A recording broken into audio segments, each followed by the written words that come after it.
Hey, Dr. Jon Finn here. Welcome to the Habit Mechanic podcast. Right now, you can get my new best-selling book, Train Your Brain for the AI Revolution, at tougherminds.co.uk. The digital book, audiobook, and physical book are all available at a special price that you won't find anywhere else.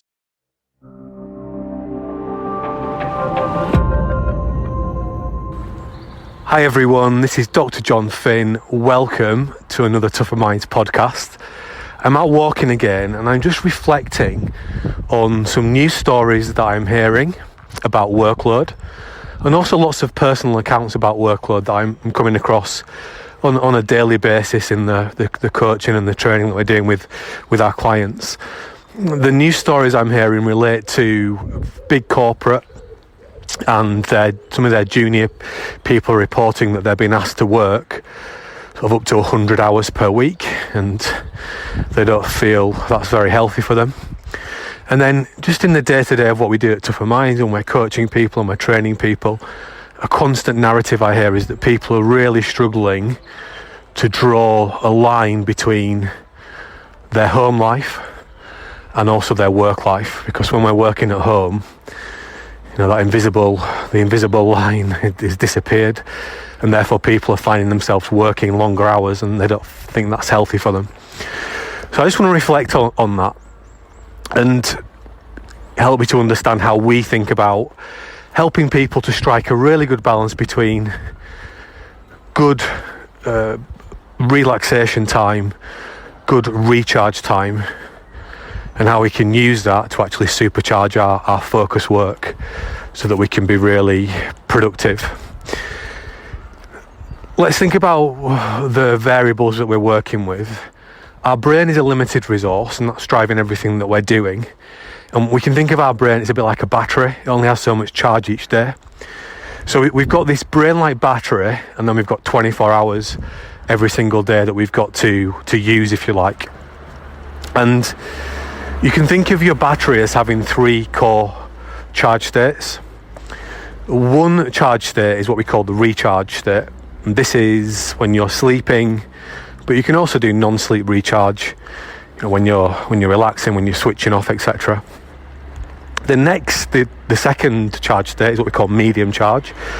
We use the medium charge state to do what we call mindless tasks, very familiar habit-based tasks like sending familiar email, doing familiar things that we do every day, both inside and outside of work, things that we don't really have to think a lot about. So as I said, for me it'll be sending emails, maybe just a few little admin things that I do every day. And then the final brain state is what we call the high charge brain state.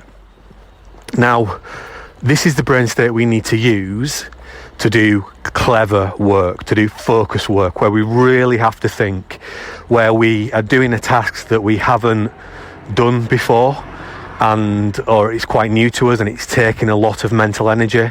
For me, that could be writing a proposal for a new client that we maybe haven't worked with before. It could be innovating a new model or creating a new training program, where you really have to think and use that prefrontal cortex to its maximum capabilities. So we've got the recharge brain, we've got the high charge brain, and we've got the medium charge brain. And in any 24-hour period, there's an optimal balance with how we can use these three brain states.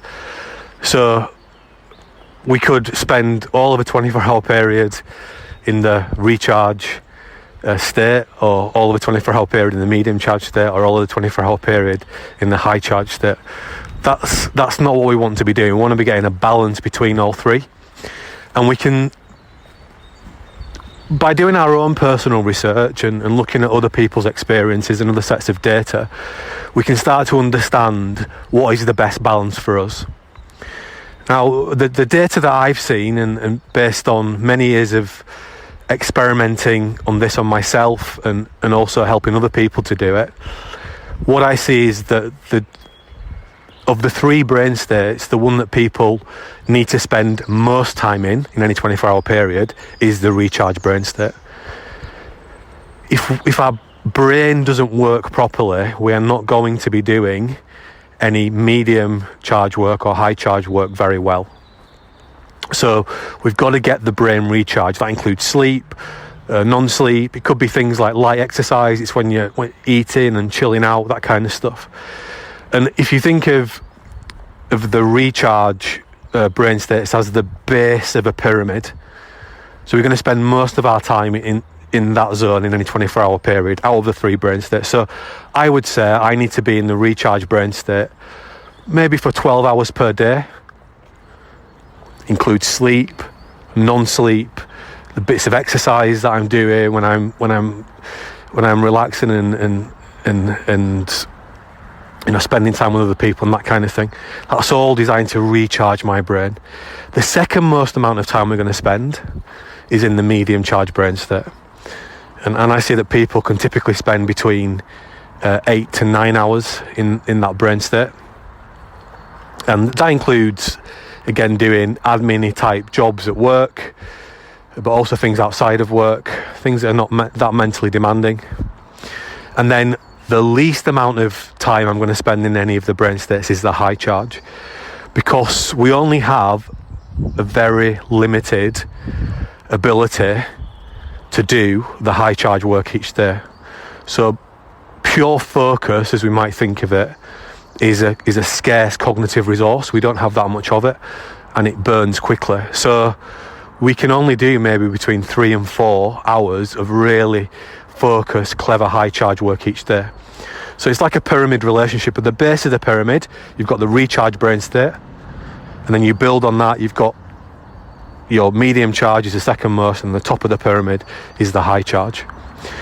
So we've got to create that balance between all the brain states if we want to do our clever, high charge work. And that ultimately, in the modern world where the only constant is change, and that means that we need to be better than ever at solving problems, which means we need to be better than ever at thinking clearly and thinking cleverly, both individually and collectively. We need every day to be getting consistently into our high charge state so we can do our 3, 4, maybe sometimes 5 hours of that type of work. But people are not getting the balance right, and therefore it's limiting their ability to get into the high charge brain state. And one of the biggest traps people fall into is they try to mix the brain states together. They say, well, I'm relaxing now and I'm switched off. Yet they're checking their phone and trying to watch TV at the same time, and maybe dipping into their work emails. They're not switched off. They're in the medium charge brain state. And that's the challenge that we face, is that the 8 brain finds the most compelling brain state, the medium charge, because it wants to be on the go all the time, doing things that are quite easy to do that give it dopamine hits. So it resists being in the recharge state. And we've always got a mini computer in our pocket now, the phone, so it's easier than ever to keep yourself busy and occupied doing something. But also our 8 brain resists being in the high charge brain state, because the high charge brain state means we're doing mentally demanding work, and that type of work does not give us fast rewards. That type of work's about delaying short-term gratification. So our 8 brain gets bored easily when we're doing high charge work, and it wants to, I'll just check the emails, or I'll just do this instead. And every time we try to mix up the brain state, so I'm doing my high charge work and then I break off to do something else, I end up just wasting my time. So I think we need to start to readdress this balance of how long we're working for, and we need to do that using good insights from brain science and habit science. And the 3 brain states we found is really powerful in helping people to think in a more intelligent way about how they spend every 24-hour period, and how they're getting the right balance between recharge, medium charge and high charge. And if they're not, how can they start to get a better balance between the 3? Because when we're not balancing those 3 areas out, we are being ineffective with our time. And it just takes us more time to do what we need to do. We're more inefficient and effective. So they're just some reflections about some of the things I'm hearing in the news, but also from our clients. And some insights as to how we can do better in those areas. And I know that when people put these ideas into practice, including the skills that we teach to overcome them, like our willpower story, for example, they report that they save at least 1 hour every day because they just spend a lot less time worrying, beating themselves up. They're more focused, therefore they make less mistakes, therefore they don't have to repeat work. They just get things done more efficiently and more effectively, and then they can do their work in a timely, intelligent way, and they can spend other parts of the 24-hour doing the things that make them happy, or will also make them happy, like spending time with their family, exercising, etc., getting good sleep. So just a few reflections there, guys. As ever, we've got the Me Power Resilience Planner, and that starts to get you thinking implicitly about the 3 brain states by getting yourself to monitor yourself more closely every day. That's absolutely free. So if you just go to our website, you can download the Me Power Resilience Planner, and it will just allow you to think a bit more clearly about how you spend each hour of those 24 hours that you've got, and make it a little bit easier for you to get a better balance between the 3 brain states. So do download that from our website. Equally, share that with your team and your family members, because if everyone understands the 3 brain states, it's going to be easier for us each individually to commit and stick to actually being more efficient and effective every day with our time, because we all trigger each other's behaviour. That's it for now, guys. There'll be another podcast coming out soon. If you want to know exactly when that's released, just subscribe to whichever podcast platform you listen to, and you'll be made aware of when the next podcast comes out. So until then, stay safe. Remember, things are very, very difficult at the moment, so it's always about just trying to do a little bit better. We're not going to be absolutely at our best in these difficult times, but we can all do a little bit better and make our life a little bit easier. Bye for now. Be safe.